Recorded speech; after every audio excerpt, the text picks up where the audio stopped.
स्वामींचे हे 3 गुरुवार करून बघा. मनामध्ये विश्वास ठेवून, मनोभावाने, विश्वासाने आणि श्रद्धेने तुम्हाला हे 3 गुरुवार करायचे आहेत.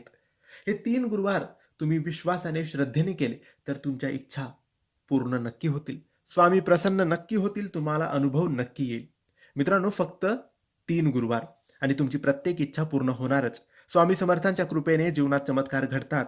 हा एक गुप्त व्रत आहे, जो श्रद्धेने केल्यास कोणतीही अडचण सुटते, मागितलेले मिळते. तर मित्रांनो, पहिल्या गुरुवारपासून किंवा तुम्हाला जेव्हा वाटेल त्या गुरुवारपासून या व्रताची सुरुवात तुम्हाला करायची आहे आणि अनुभव घ्यायचा आहे.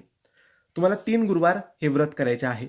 कोणत्याही गुरुवारी काही अडचण, सुतक किंवा काहीही प्रॉब्लेम आली तर मग तुम्हाला नवीन 3 गुरुवार करावे लागतील. हे लक्षात ठेवा.